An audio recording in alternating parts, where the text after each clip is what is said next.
भारत में ना एक डिजिटल खतरा बहुत तेजी से फैल रहा है और हो सकता है कि अगला निशाना किसी का भी कंप्यूटर हो। हम बात कर रहे हैं रैंसमवेयर की। तो चलिए सीधे इसी पर बात करते हैं। जरा सोच कर देखिए, कोई सुबह उठे और पता चले कि सारी जरूरी फाइलें, तस्वीरें, मतलब सब कुछ लॉक हो चुका है। यही है रैंसमवेयर का असली चेहरा। ये कोई छोटी मोटी बात नहीं है, ये तो एक तरह से डेटा का डिजिटल अपहरण है। और हाँ, ये कोई मनगढ़ंत कहानी नहीं है। पिछले कुछ सालों में भारत में ऐसे अटैक्स की बाढ़ सी आ गई हैं। बड़ी बड़ी कंपनियों से लेकर आम लोगों तक कोई भी इससे नहीं बच पा रहा है। सच कहें तो ये एक बढ़ता हुआ तूफान है। तो सवाल ये उठता है कि ये रैंसमवेयर आखिर है क्या भला, और ये इतना खतरनाक क्यों बनता जा रहा है। चलिए इस डिजिटल दुश्मन को थोड़ा और करीब से जानते हैं और समझते हैं कि ये काम कैसे करता है। अगर आसान भाषा में समझें तो रैंसमवेयर एक डिजिटल ताले जैसा है। ये सिस्टम में घुसकर सारी फाइलों को एक ऐसी तिजोरी में बंद कर देता है जिसकी चाबी सिर्फ और सिर्फ अटैकर के पास होती है, और फिर उसी चाबी के बदले में वो मांगते हैं फिरौती। और इसमें सबसे खतरनाक बात पता है क्या है? कि फिरौती देने के बाद भी कोई गारंटी नहीं है। मतलब पैसा दे दिया, लेकिन इस बात का कोई भरोसा नहीं कि हैकर अपना वादा निभाएगा या नहीं। ऐसे में डेटा और पैसा दोनों से हाथ धोना पड़ सकता है। इससे बचने के लिए ना सबसे पहले ये समझना जरूरी है कि ये हमलावर सोचते कैसे हैं, कैसे वो एक मामूली से क्लिक को एक बहुत बड़े संकट में बदल देते हैं। आइए इस पूरी प्रक्रिया पर एक नजर डालते हैं। और हैरानी की बात तो ये है कि ये सब होता कितनी आसानी से है। इसकी शुरुआत अक्सर एक भरोसेमंद से दिखने वाले ईमेल से होती है।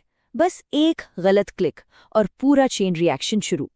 इससे पहले कि किसी को कुछ समझ में आए, स्क्रीन पर फिरौती की मांग का मैसेज चमक रहा होता है। और ये लोग कैश या बैंक ट्रांसफर भी नहीं मांगते।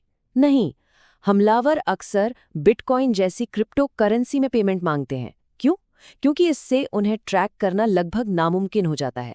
और यही बात इस डिजिटल क्राइम को और भी पेचीदा बना देती है।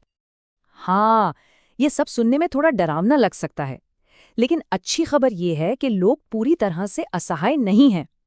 तो सवाल अब ये है कि इस डिजिटल घेराबंदी के खिलाफ सुरक्षा का किला कैसे बनाया जाए। तो अब हम बात करेंगे उन प्रैक्टिकल कदमों की जिन्हें उठाकर कोई भी अपनी डिजिटल दुनिया को महफूज रख सकता है। देखिए, बात हमले का इंतजार करने की नहीं है, बात है पहले से तैयार रहने की। चलिए शुरुआत करते हैं व्यक्तिगत स्तर की सुरक्षा से।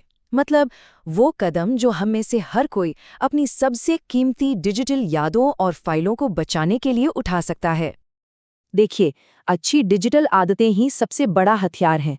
जैसे नियमित रूप से डेटा का बैकअप लेना, ये सुरक्षा की पहली दीवार है। सोचिए, अगर हमलावर फाइलों को लॉक भी कर दें तो भी सुरक्षित कॉपी से उन्हें आसानी से वापस पाया जा सकता है। और हाँ, किसी भी अनजान या संदिग्ध ईमेल या लिंक से तो हमेशा ही सावधान रहना चाहिए। अच्छा, ये तो हुई आम लोगों की बात। अब जरा बिजनेस की तरफ आते हैं। जब एक पूरी कंपनी का डेटा दांव पर लगा हो, तब तो एक मजबूत सुरक्षा रणनीति और भी ज्यादा जरूरी हो जाती है। देखिए, बिजनेस के लिए ना ये एक टू वे अप्रोच है। पहला है टेक्नोलॉजी, यानी मजबूत मल्टी लेयर्ड सिक्योरिटी सिस्टम लगाना। और दूसरा जो उतना ही जरूरी है वो है लोग, मतलब एम्प्लॉयज को इन खतरों को पहचानने और उनसे बचने की ट्रेनिंग देना, क्योंकि अक्सर एक छोटी सी मानवीय भूल ही हमलावरों के लिए दरवाजा खोल देती है। तो अब जब हम अपनी बातचीत के आखिर में आ रहे हैं, एक आखिरी और सबसे जरूरी बात है जिसे हम सबको याद रखना चाहिए। तो सबसे बड़ी सीख क्या है? यही कि रोकथाम इलाज से कहीं बेहतर है।